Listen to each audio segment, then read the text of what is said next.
The old clock in the hallway struck 4 times, its deep echo traveling through the quiet house on Maple Street. Margaret Whittaker sat at the head of the long oak dining table, her hands folded tightly together as she watched her 3 children seated across from her. For decades, that table had been the center of family life. Birthday cakes had been cut there. Homework had been done there. Arguments had been settled and dreams had been shared beneath the warm light of the chandelier above it. But today the room felt colder than it ever had before. Her eldest son, Daniel, avoided her gaze while flipping through a folder of papers. Claire, her daughter, stirred her tea with slow, precise movements, her expression calm in the professional way she used with patients at the dental clinic she owned. The youngest, Lucas, leaned back in his chair scrolling through messages on his phone, occasionally glancing up as if impatient for the meeting to end. Margaret cleared her throat softly. "You asked me to come here and talk. So talk." Daniel finally looked up. "Mom, we've been discussing the situation since Dad passed." The words stung, even though they were expected. Robert Whittaker had been gone for 8 months, but the silence he left behind still lingered in every corner of the house. Margaret had spent 41 years beside him, building a life together piece by piece. The house itself had been their biggest project. Robert had designed the layout himself, and Margaret had chosen every detail, from the pale yellow kitchen walls to the rose bushes that lined the front walkway. "What situation?" she asked quietly. Claire set her cup down. "The house." Margaret blinked slowly. "What about it?"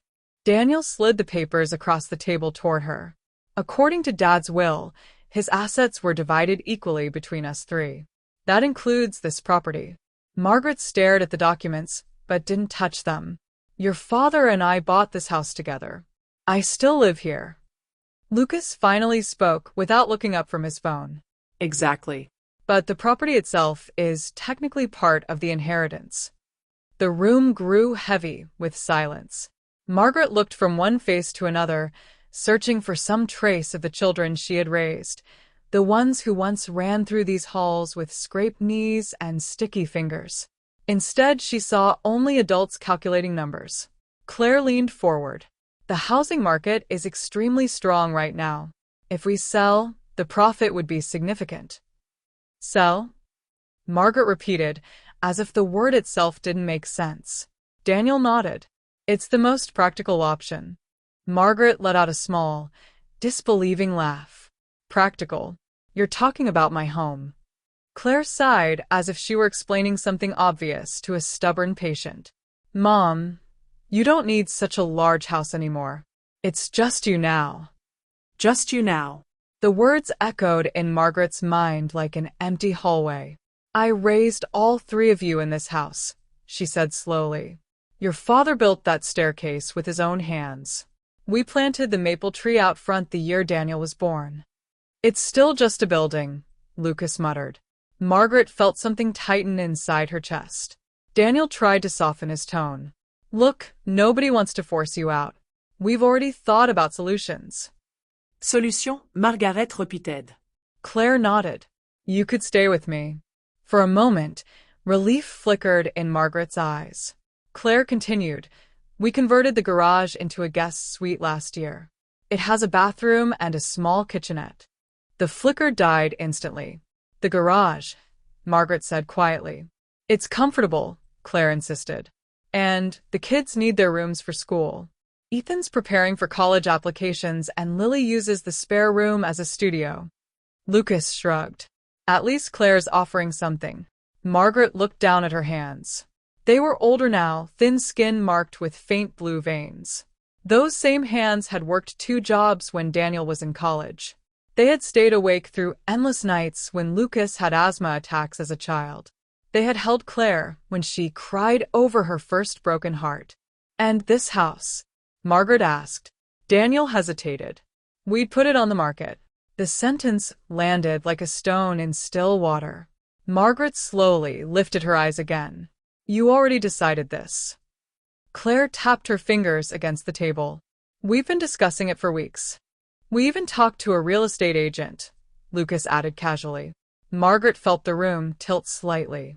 You talked to a realtor, she repeated, about selling my home. Daniel raised both hands defensively. It's not like that. It feels exactly like that. Claire leaned back in her chair. Mom, you're being emotional. Emotional. The word cut deeper than she expected. Margaret stood slowly from the table, gripping the edge for balance.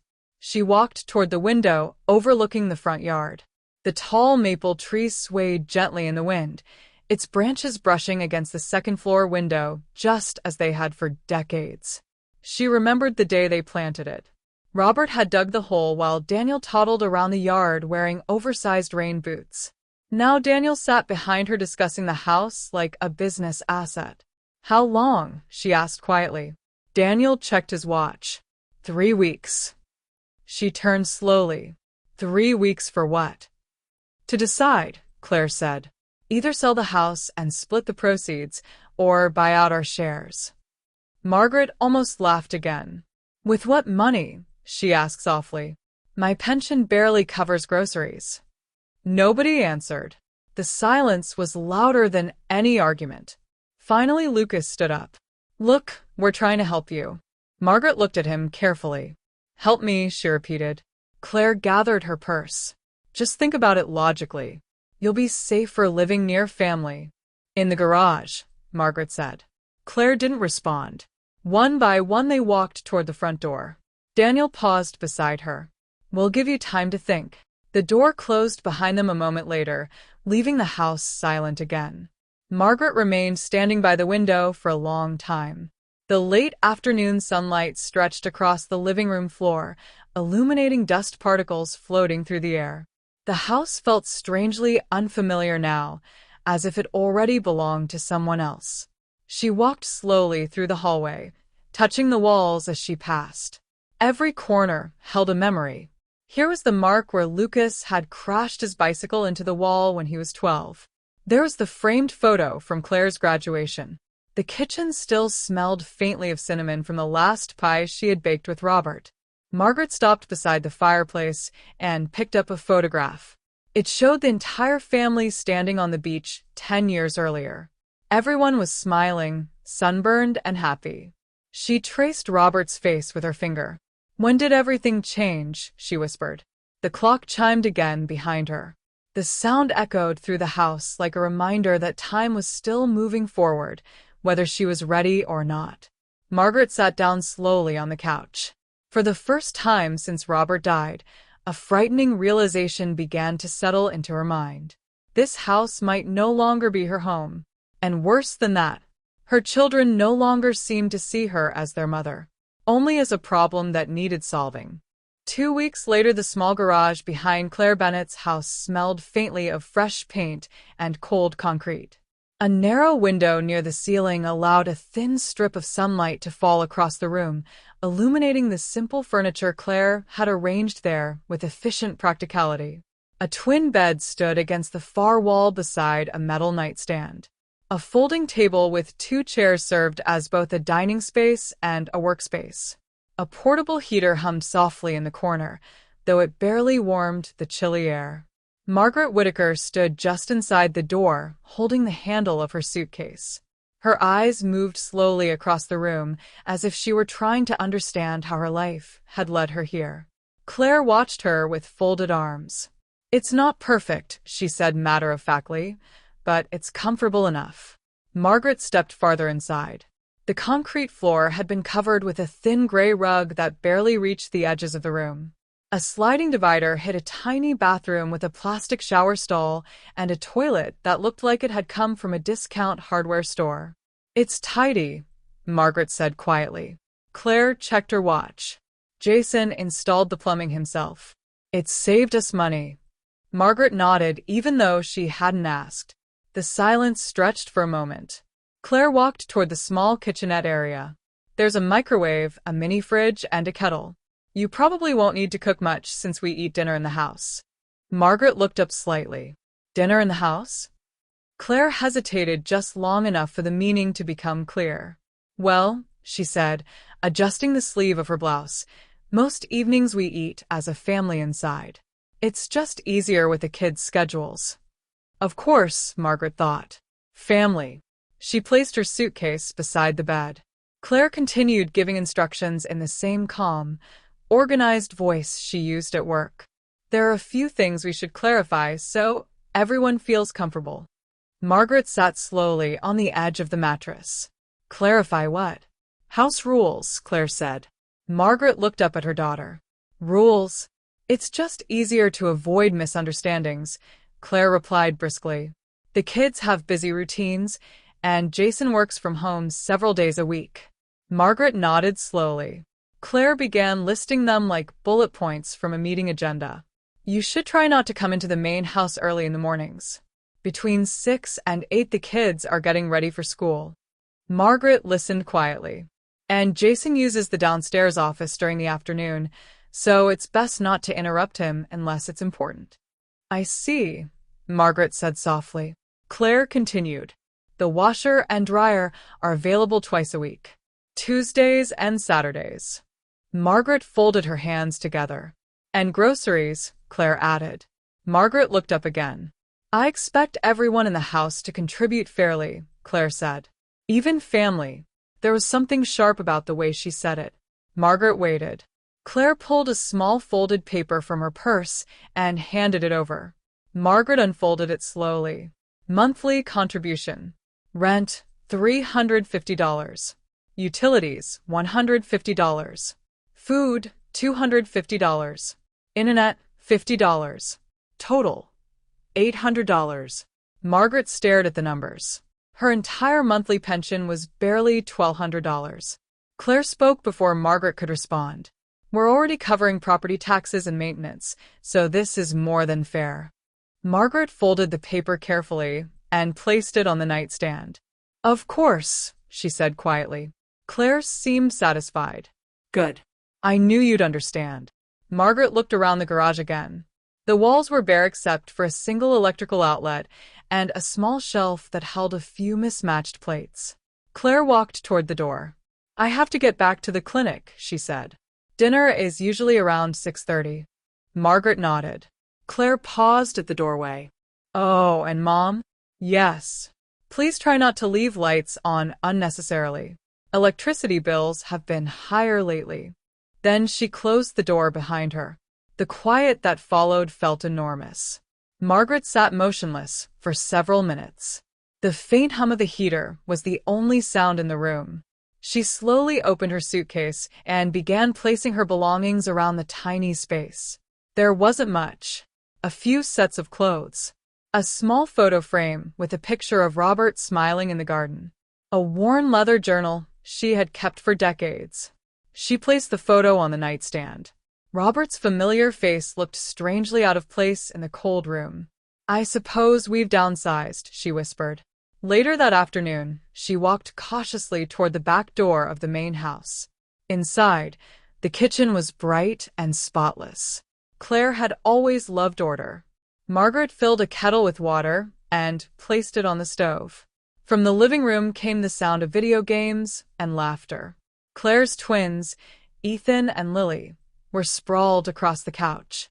Hello, kids, Margaret said gently. Neither looked up immediately. Finally, Ethan paused the game. Oh, Ethan. Lily glanced toward the kitchen doorway. Mom said you're staying in the garage now. Yes, Margaret replied. Ethan shrugged. Cool. Margaret poured hot water into a mug. Lily returned to the game. Mom said we shouldn't bother you too much because you need quiet. Margaret nodded politely. That's thoughtful of her. But she noticed neither child invited her to sit down, so she carried her tea back outside. The garage felt colder when she returned. That evening, Claire knocked briefly before opening the door. Dinner's ready. Margaret followed her into the house. Jason sat at the table reading something on his tablet. He nodded politely, but didn't stand. Evening, he said. Good evening, Margaret replied. The twins were already eating. Margaret sat quietly and listened to the conversation around her. It was all schedules and appointments. Ethan's math tutor. Lily's art competition. Jason's architecture project. Claire's patient backlog at the clinic. No one asked Margaret about her day. Halfway through dinner, Jason cleared his throat. Claire mentioned you used to sew professionally. Margaret nodded. A long time ago. Jason shrugged. Maybe you could do small repairs for the family. Save us some money. Claire smiled slightly. That's actually a good idea. Margaret lowered her fork. Yes, she said softly. I suppose I could. After dinner, Margaret helped clear the table. Claire handed her a stack of plates. Could you load the dishwasher while I finish a few emails? Of course. Margaret washed dishes while the family returned to the living room. Their laughter drifted toward the kitchen. When she finished, the house was nearly empty again. She stepped outside into the cool night air. The garage light flickered when she turned it on. Margaret sat on the edge of the bed and looked around the room. This wasn't supposed to be how life looked at 65. After decades of caring for everyone else, she had imagined something quieter. Peaceful mornings. Gardening. Maybe finishing the degree she never had time for. Instead, she was living in a converted garage, paying rent to her own daughter. Later that night, she lay awake listening to the unfamiliar sounds of the house settling. Somewhere inside the main building, a television played softly. Through the small window, she could see the kitchen lights glowing warmly. It looked like a different world. Margaret turned onto her side. The mattress springs creaked beneath her. For the first time in many years, she felt something she hadn't expected. Not sadness. Not even anger. Something else. Something quieter. The slow realization that perhaps the place she once called home no longer existed at all. And if that was true, then sooner or later, she would have to find another one. Outside, the wind rustled through the trees. The sound carried faintly through the narrow window as Margaret closed her eyes and waited for sleep to come. The days in Claire Bennett's garage began to blend together with an unsettling rhythm. Each morning, Margaret Whittaker woke before sunrise, not because she needed to, but because the cold concrete walls held the night air long after dawn. The small heater Claire had placed in the corner buzzed weakly, barely warming the space. Margaret had learned to keep 2 sweaters beside the bed so she could put them on before her feet touched the floor. The thin rug under her slippers never quite hid the chill beneath it. She followed the routine carefully, the way people do when they know they are living on someone else's terms. She folded her blanket neatly, washed her mug in the small utility sink, and stepped quietly outside so she wouldn't disturb the household before Claire's family hours ended. Sometimes she walked around the neighborhood, simply to pass time. Other mornings she sat on a small bench at the nearby park watching commuters hurry toward the bus stop. It had been 3 weeks since she moved into the garage. 3 weeks of small humiliations she tried not to notice. Claire rarely knocked anymore before entering the garage. She would simply open the door and step inside with the brisk efficiency she used at work. "Mom, the electric bill was higher this month," she said one morning, holding a printed statement. "Please make sure you're turning the heater off when you leave." Margaret nodded quietly. Another afternoon, Claire brought a grocery receipt and placed it on the table. "The twins have been eating more lately," she explained. "Food costs have gone up." Margaret looked at the receipt. The amount she was expected to contribute had increased again. "Of course," she said softly. Claire didn't notice the hesitation. The worst moments came in small ways that no one else seemed to notice. Once, during a heavy rainstorm, water seeped beneath the garage door and soaked the edge of the rug near Margaret's bed. She spent half the night using old towels to keep it from spreading. When she mentioned it to Claire the next morning, Claire simply frowned. "We'll look at it when Jason has time," she said. Jason never had time. Another evening, Margaret stepped into the kitchen to make tea while the house was empty. She had barely filled the kettle when Lily walked in with a bowl of cereal. "Mom said you should ask before using the kitchen," Lily said without looking up. Margaret froze. "I only needed hot water." Lily shrugged. "I'm just telling you what Mom said." Margaret carried the kettle back to the garage without finishing her tea. At night, she often lay awake staring at the ceiling. The shadows cast by passing cars moved slowly across the walls like silent reminders that the world continued moving outside this small room. One evening, Unable to sleep, she opened the old leather journal Robert had given her years earlier. The pages held decades of small memories. School recitals, birthday parties, doctor appointments, notes about grocery budgets and sewing projects she had taken on to help with expenses. Near the middle of the journal, she found an entry written more than 25 years earlier. I received the acceptance letter today. The university still has a place for me in the master's program. Robert says we will find a way to afford it. Claire needs new piano lessons, though, and Daniel's science camp starts next month. Perhaps next year will be better. Margaret traced the faded ink with her fingertip. Next year had never come. Life had simply moved forward with new responsibilities, new sacrifices. She closed the journal slowly. 2 days later, Margaret found a flyer taped to the bulletin board near the park entrance. Local thrift shop. Part-time help needed. The pay was small, but the thought of spending her days somewhere other than the garage felt like a lifeline. She applied that afternoon.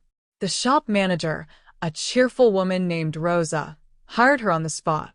"You remind me of my grandmother," Rosa said warmly. "She could fix anything with a needle."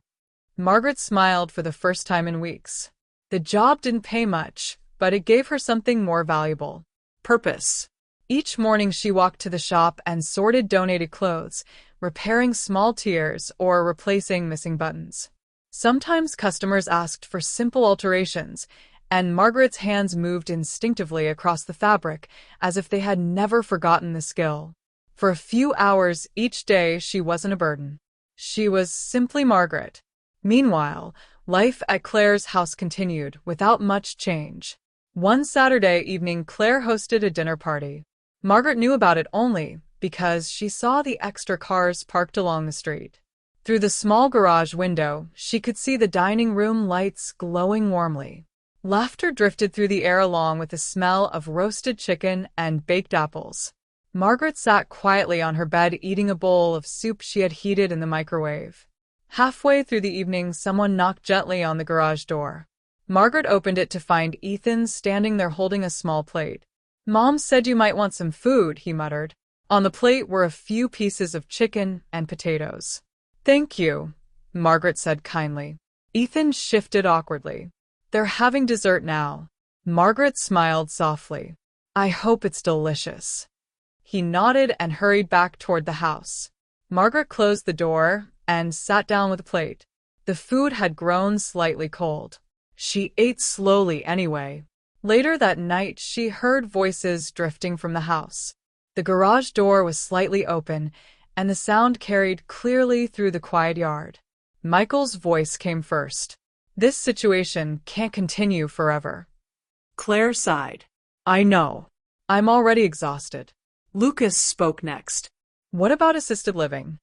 Margaret froze. Claire lowered her voice, but it was still easy to hear. "I've been researching places. There's a facility about 40 minutes away. It's affordable." "What about her things?" Michael asked. "Sell them," Claire replied. "Most of that old furniture isn't worth much anyway." Margaret felt the ground shift beneath her feet. They were discussing her life like it was a problem on a spreadsheet. Lucas laughed softly. "She'll complain at first, but she'll get used to it." Margaret stepped back from the door. Her hands trembled. For a long moment, she stood in the middle of the garage staring at the walls. Then she walked slowly to the bed and sat down. Something inside her had changed. The quiet acceptance she had carried for weeks suddenly felt different, heavier. She reached for her phone. There was only one person she could think of calling: her oldest friend. The number rang twice before a familiar voice answered. "Margaret." "Diana," Margaret said softly. "Margaret, it's late. Is everything all right?" Margaret hesitated. Then she took a slow breath. "No," she said honestly. "It isn't." Diana listened without interrupting as Margaret explained everything. The garage, the bills, the plans her children were making without her. When Margaret finally finished speaking, there was silence on the line for several seconds. Then Diana spoke quietly. "You shouldn't be there." Margaret closed her eyes. "I know. You can come stay with me," Diana continued. Margaret blinked in surprise. What? I have a spare room, Diana said simply. It isn't large, but it's warm. And it's yours if you need it. Margaret felt tears rise unexpectedly. Diana, I'm serious, Diana said gently. You took care of everyone else for 40 years. It's time someone took care of you. Margaret sat in the quiet garage long after the call ended. The small room looked different now. Not like a prison. More like a place she was about to leave. For the first time since Robert died, she felt something she hadn't allowed herself to imagine. A way out. The morning Margaret Whittaker left Claire's house, the sky was still pale with the first light of dawn. The neighborhood was quiet, the streets nearly empty except for a few early commuters pulling out of driveways. Margaret moved slowly inside the small garage, careful not to make any noise. She had packed the night before, folding her clothes neatly into the same suitcase she had arrived with weeks earlier. There was not much to take. A few dresses, her journal, Robert's photograph, the small silver watch he used to carry in his pocket. Those were the only things she truly cared about. She paused for a moment beside the narrow bed, looking around the cold concrete room that had become her life for the past month. The thin rug was still damp near the corner where rain had leaked under the door the week before. The heater hummed softly, struggling against the morning chill. Margaret picked up a small sheet of paper from the table. She had written only one sentence. I've made other arrangements. Please don't worry about me. She placed the note beside the folded bill Claire had given her the week before. Then she picked up her suitcase and quietly opened the garage door. Outside, the air felt fresh and cool. The sky was beginning to brighten, and the maple trees along the street rustled gently in the early breeze. A silver sedan was parked at the end of the block. Diana Collins stepped out the moment she saw Margaret approaching. "Oh, Liz," she said softly. Margaret felt the weight in her chest loosen the moment she saw her friend's familiar face. Diana had been part of her life for more than 30 years. They had met when their children were still in elementary school, waiting together outside a classroom during a parent meeting. Over the decades, they had shared birthdays, holidays, and countless cups of tea. Diana opened the trunk and helped Margaret place the suitcase inside. "You didn't bring much," she said gently. Margaret smiled faintly. "I discovered I didn't need much." They got into the car, and Diana pulled slowly away from the curb. Margaret did not look back at the house. Not at the kitchen window where Claire drank coffee each morning. Not at the driveway where the twins rode their bicycles.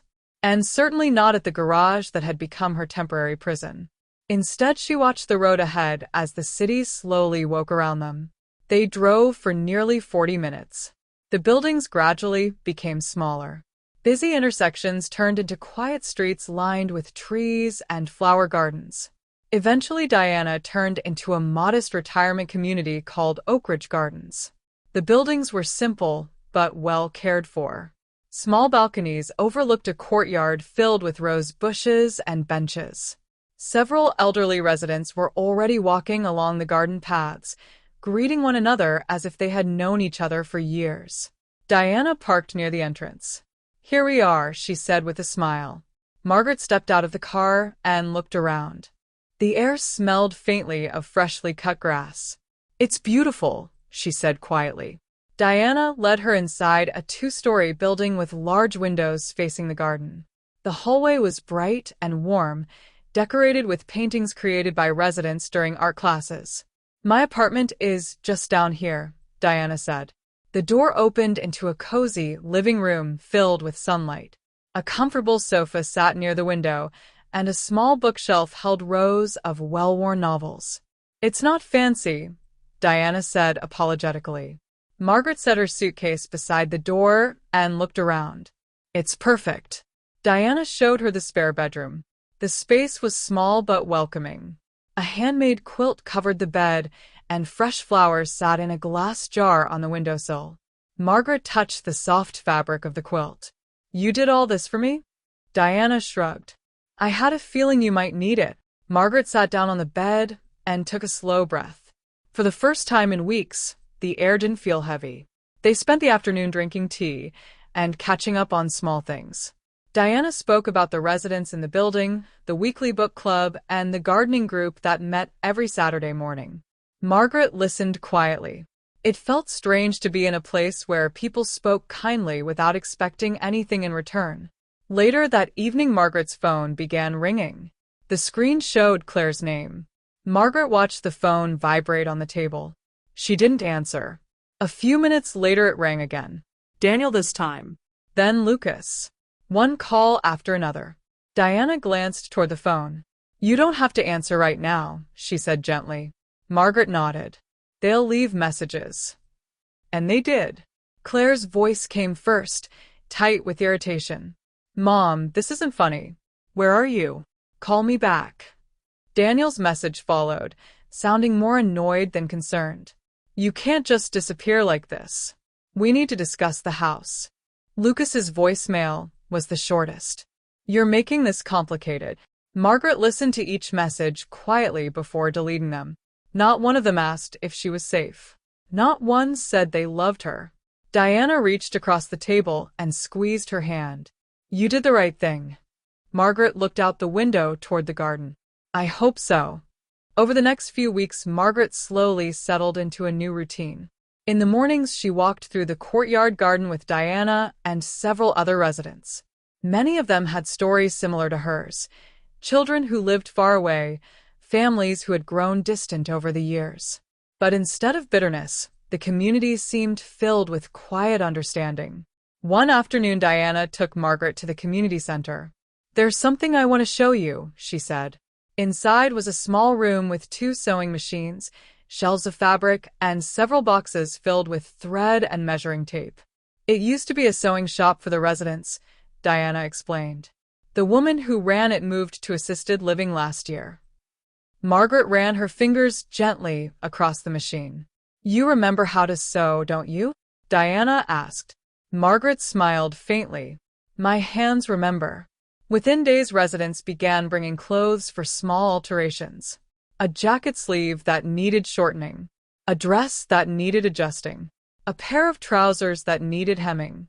Margaret worked carefully, the familiar rhythm of needle and thread returning naturally. For the first time in months, she felt useful again. Weeks passed, then months.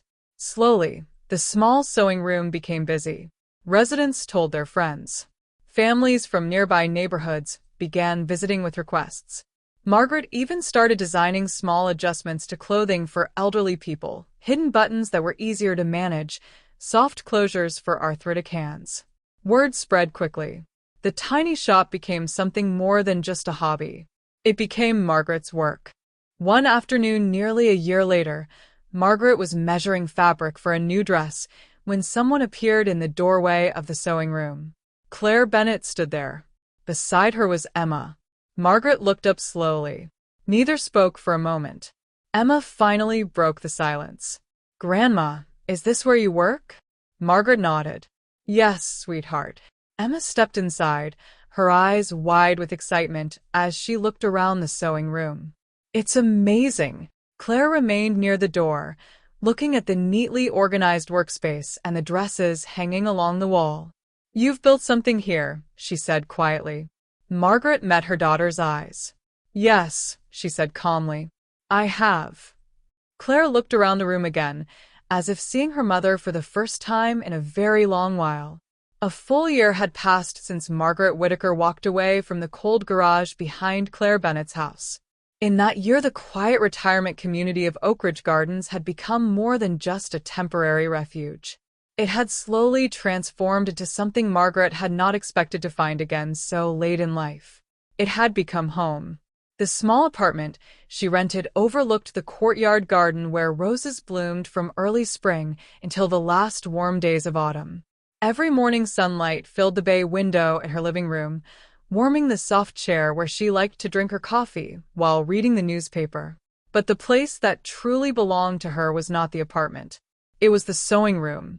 What had once been a dusty storage space inside the community center had gradually turned into a small workshop filled with life. Shelves were stacked with neatly folded fabric. Boxes of thread in every color imaginable lined the walls. Two sewing machines hummed almost constantly during the day as Margaret worked carefully on the projects that now filled her schedule. At first, the requests had been simple alterations from other residents. Pants that needed hemming, jackets that needed new buttons, dresses that needed adjusting. But Margaret had quickly realized that many elderly people struggled with clothing designed for younger bodies. Arthritis made small buttons difficult to manage. Limited mobility made traditional zippers frustrating. Even putting on a simple dress could sometimes become a painful challenge.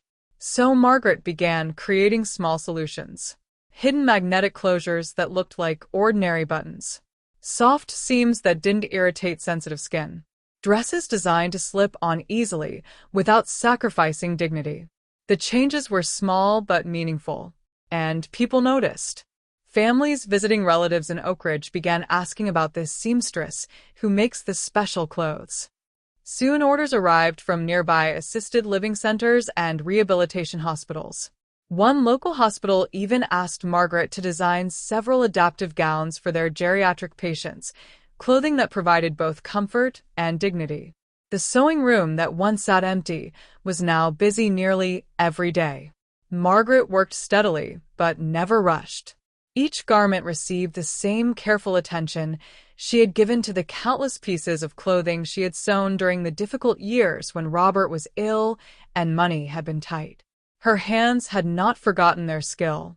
If anything, they seemed steadier now.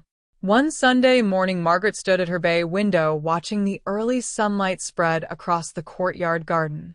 The roses were just beginning to bloom again, bright pink against the green leaves. Diana knocked lightly on the door before stepping inside. "You're already awake," she said cheerfully. Margaret smiled. "I've always been an early riser." Diana adjusted the lavender scarf around her neck. "The brunch group is gathering in 20 minutes. Pearl already started complaining that you'll be late again." Margaret laughed softly. The Sunday brunch had become one of her favorite traditions in Oak Ridge. 6 women gathered every week at the same round table near the dining hall window. Each of them had lived long lives filled with both joy and disappointment. Pearl had raised 5 children alone after her husband died young. Ruth had spent 40 years working as a librarian. Mary Ann had once been a civil rights attorney who had traveled across the country fighting legal battles for people who had no one else to defend them. And Diana, of course, had been the friend who quietly opened her door when Margaret needed it most. They were not related by blood, but somehow they had become family. The dining hall buzzed with conversation when Margaret and Diana arrived. Sunlight poured through the tall windows, illuminating the tables where residents laughed and shared stories over coffee and fresh pastries. Pearl waved dramatically when she saw them. "Finally, the star of Oak Ridge has arrived." Margaret shook her head. "You exaggerate." "I do not," Pearl insisted. "My granddaughter is still bragging about the dress you made for her graduation." Ruth raised her coffee cup. "To Margaret," she said with a smile. "Proof that life doesn't end after 65. The women laughed and clinked their cups together. Margaret felt warmth spread through her chest. For a long time, she had believed that her purpose ended when her children no longer needed her. But life had quietly proven otherwise. Later that afternoon, Margaret returned to the sewing room to finish a dress she had been working on for a resident named Mrs. Langley.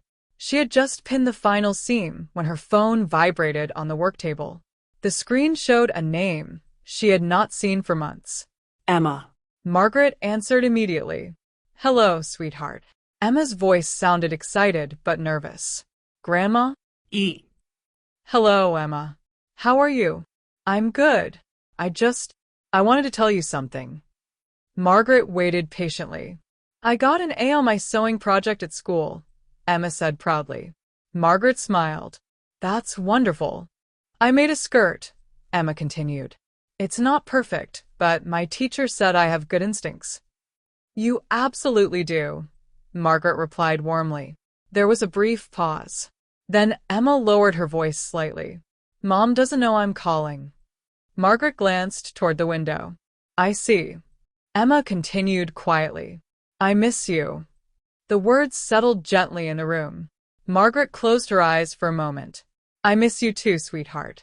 Another pause. Can I visit you sometime? Emma asked. Maybe I could learn more sewing. Margaret felt tears rise unexpectedly. I would love that, she said softly. But before she could say anything else, another voice spoke in the background. Emma. Claire. A few seconds later the phone went silent. Margaret lowered the phone slowly. Diana appeared in the doorway. Everything all right? Margaret nodded. Emma called. Diana smiled. The thread continues. 2 weeks later, Margaret was cutting fabric for a new order when the front door of the community center opened. She looked up instinctively. Claire Bennett stood in the entrance. Emma stood beside her. Margaret felt her heart skip once. Emma rushed forward immediately. Grandma. Margaret embraced her tightly. It's so good to see you. Emma looked around the sewing room with excitement. Is this where you work? Yes, Margaret said. It's amazing, Emma whispered. Claire remained near the door, quietly observing the room. Her eyes moved slowly across the shelves of fabric, the sewing machines, the dresses hanging on display. You've built quite a business, she said carefully. Margaret set her scissors down. I've built a life.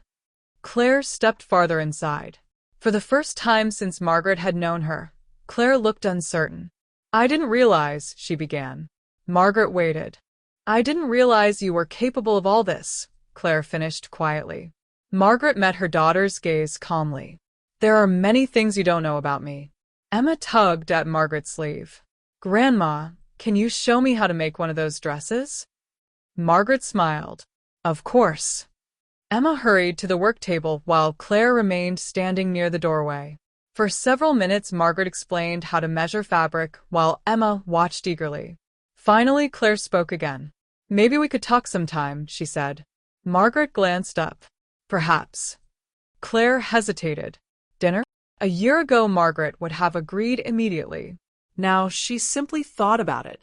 I have dinner with friends on Sundays, she said calmly. But I could meet you for lunch next Thursday. Claire nodded slowly. Yes, Thursday would be fine. As they prepared to leave, Emma hugged Margaret tightly again. I'm coming back next week, she whispered. I'll be here, Margaret replied. After they left, Margaret stood quietly by the window for a long moment.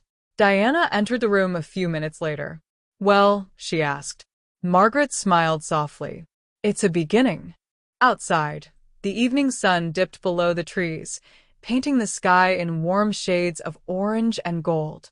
Margaret looked around the sewing room filled with fabric, tools, and quiet purpose. Her life had once been torn apart like an old piece of cloth, but slowly, carefully, she had stitched it back together. And now the future stretched before her like a new piece of fabric, unmeasured, uncut, and full of possibility.